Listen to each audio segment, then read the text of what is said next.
Assalamualaikum warahmatullahi wabarakatuh. Alhamdulillah, kita panjatkan puji syukur kehadirat Allah Subhanahu wa Ta'ala atas berkat rahmat dan hidayahnya, sehingga pada kesempatan kali ini kita masih diberikan kesehatan. Tak lupa kita curahkan salawat dan salam kepada junjungan kami Nabi Muhammad SAW beserta keluarga dan para sahabatnya. Pada kesempatan kali ini, saya Rinita Putri Cahyani, mahasiswa dari Politeknik Bosowa, program studi perhotelan, ingin menyampaikan ceramah singkat mengenai etika berbeda pendapat. Perbedaan pendapat adalah keniscayaan, karena manusia dianugerahi akal pikiran oleh Allah Subhanahu wa Ta'ala. Semua orang bisa berbeda pendapat, tetapi tidak semua orang mampu menyikapi perbedaan pendapat tersebut. Dan perbedaan pendapat tersebut merupakan bagian dari sunnatullah yang akan tidak pernah dihilangkan dari muka bumi ini. Bahkan di masa zaman Rasulullah SAW, perbedaan pendapat pun telah terjadi. Dari Ibnu Umar, ia berkata, Rasulullah SAW bersabda kepada kami ketika beliau kembali dari perang Ahzab. Beliau bersabda, janganlah seorang kamu sholat asar kecuali di kampung Bani Qurairah. Sebagian sahabat tetap menjalankan sholat asar pada waktunya, meski belum sampai di kampung Bani Qurairah. Sebagian mereka berkata, kami tidak akan melaksanakan sholat asar hingga kami sampai di kampung Bani Qurairah. Sebagian mereka berkata, kami melakukan sholat asar sebelum kami tiba di kampung Bani Qurairah. Peristiwa tersebut diceritakan kepada Rasulullah SAW.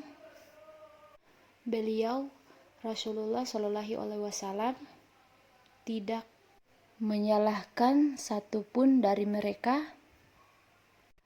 Hadis riwayat Al-Bukhari, kelompok pertama yang tetap melaksanakan sholat asar meski belum sampai di kampung Bani Qurairah, mereka memaknai pada hadis tersebut bahwa yang dimaksud Rasulullah adalah agar kita bersegera menuju kampung Bani Qurairah.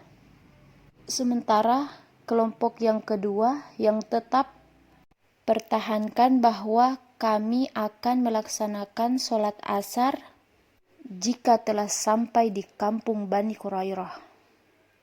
Yang menarik dari kedua kelompok tersebut, tidak ada satupun yang saling mengguncang, saya yang benar, kalian salah, saya yang benar.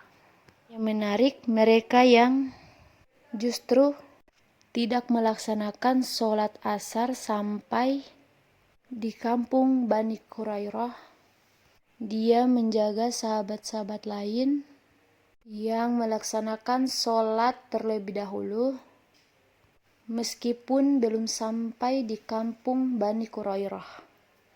Alasan kelompok yang kedua, di mana tetap melaksanakan sholat asar di tempat atau di kampung Bani Qurairah, lihat teks daripada hadis tersebut yang menyatakan bahwa janganlah di antara kalian sholat asar kecuali tiba di kampung Bani Qurairah. Dan Rasulullah ketika mendengar kabar tersebut tidak menyalahkan satupun di antara mereka. Ini sejalan dengan kaidah fikih, yaitu tentang ijtihad yang tidak dapat dibatalkan dengan ijtihad yang lain. Dalam kitabnya Adabul Iftilah Al-Islam, Etika berbeda pendapat dalam Islam, mengutip beberapa ayat dari Al-Quran sebagai pegangan kita dalam menyikapi perbedaan pendapat. Yang pertama, Syekh Al-Awani menyikapi kita. Yang pertama, Syekh Al-Awani mengingatkan kita dengan mengutip surat Al-Anbiya dari Al-Quran ayat 92. Inna hadi ummatukum. Artinya bahwa wahai Muhammad, ini umatmu, umat tawadiha, yaitu umat yang satu, wa ana rabbukum, dan akulah Tuhanmu, fadduhu, maka sembahlah aku. Umat Muhammad adalah umat yang satu, umat tawaidah. Di antara ciri-cirinya adalah dia yang menyembah kepada Allah, dan ini adalah parameter yang utama bagi melihat siapakah dia, masukkah dia ke dalam umat manusia, umat Muhammad, apakah dia menyembah kepada Allah Subhanahu wa Ta'ala atau kepada yang lainnya. Selama dia masih menyembah Allah dan memohon kepada Allah serta memposisikan dirinya kepada Allah, maka dia adalah kelompok umat Muhammad, yaitu umat yang satu. Entah dilihat dari alirannya dari mana, grupnya yang mana, atau politiknya pun berbeda, setuju, tidak setuju, suka atau tidak suka, selama masih menyembah Allah dan memposisikan dirinya sebagai hamba Allah, mereka adalah umat Muhammad.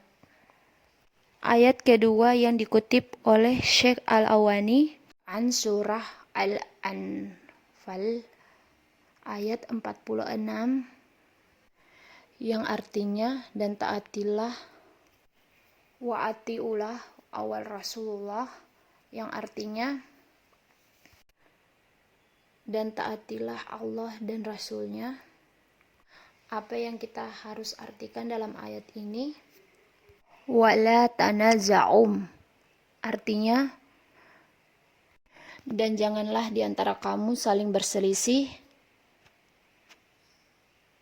Yang demikian itu menyebabkan kamu menjadi gundah, menjadi terpecah belah,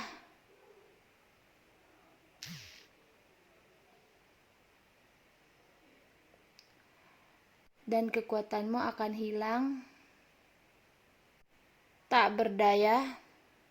Keunikan dari ayat ini tidak terus menerangkan satu hal, tapi dan bersabarlah, karena memang bagian dari sunatullah adalah adanya perbedaan pendapat. Yang terpenting dalam menyikapi itu adalah kita banyak bersabar. Janganlah kita khawatir, begitu kita bersabar, maka Allah akan berada di samping kita. Lanjutan ayat tersebut yaitu innallaha ma'as-shabilihin, yaitu menyatakan bahwa sungguh Allah bersama orang-orang yang sabar.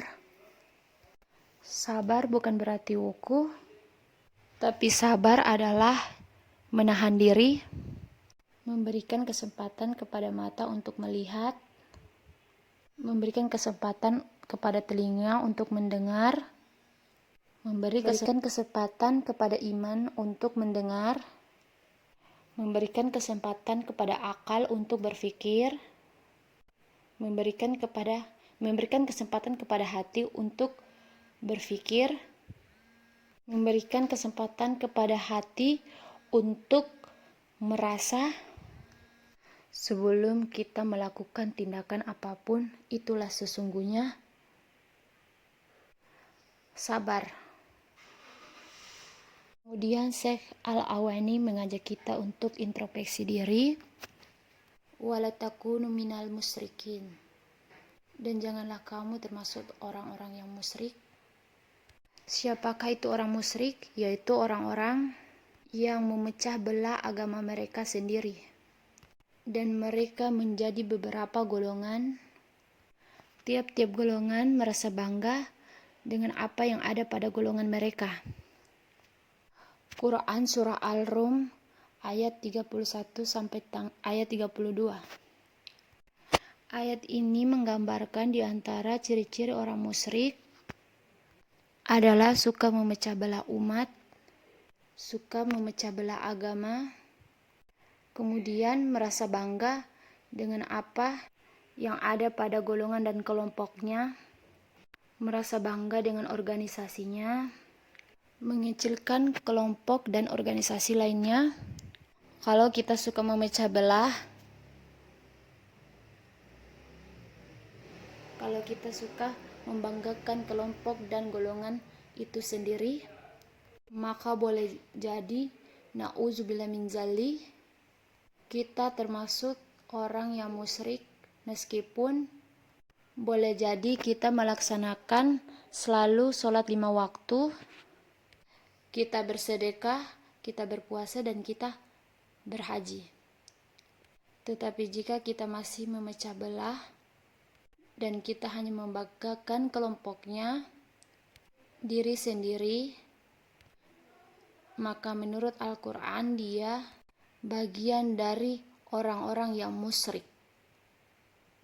Selanjutnya Syekh Al-Awani menghibur kita yang kadang kurang sabar, yang kadang ngamukan, yang kadang suka emosional, yang kadang benci kepada orang yang tidak sependapat dengan kita. Beliau mengutip surat Al-An'am ayat 159. Wahai Muhammad, sesungguhnya orang-orang yang memecah belah agamanya dan mereka akan terpecah dalam golongan-golongan, sedikit pun bukan tanggung jawabmu atas kesalahan mereka. Dan sesungguhnya urusan mereka diserahkan kepada Allah Subhanahu wa Ta'ala. Kemudian mereka akan memberitahukan kepada mereka apa yang mereka telah perbuat. Kemudian ya Allah akan memberitahukan kepada mereka apa yang mereka telah perbuat. Allah akan membalas mereka yang zalim. Allah akan membalas siapa yang membuat baik. Allah akan membalas mereka yang zalim. Allah akan membalas mereka yang berbuat baik. Maka beradalah pada kubu yang berbuat baik ketimbang yang berada pada kubu yang berbuat maksiat dan zalim serta aniaya, serta penuh dengan hati yang syirik dan dengki. Sebagian orang yang beriman tentu kita khawatir dan sedih, bahkan kadang menahan marah melihat agama yang dihina, melihat agama yang dirisahkan. Tapi yakinlah Allah yang menurunkan, Allah yang menjaganya. Allah lebih kuat menjaga agama, dan Allah yang lebih hebat, lebih tahu, lebih pandai menjaga agama ketimbang dengan kita. Semua kewajiban kita meningkatkan keimanan dan ketakwaan kita kepada Allah Subhanahu wa Ta'ala. Niscaya Allah, jika sekiranya penduduk negeri-negeri ini jika beriman kepada Allah, pastilah kami akan melimpahkan kepada mereka berkah dari langit dan bumi. Baiklah, sekian dari hasil penceramah secara singkat dari saya. Mohon maaf ada kekurangan dan salah kata. Wabillahi taufiq wal hidayah. Wassalamualaikum warahmatullahi wabarakatuh.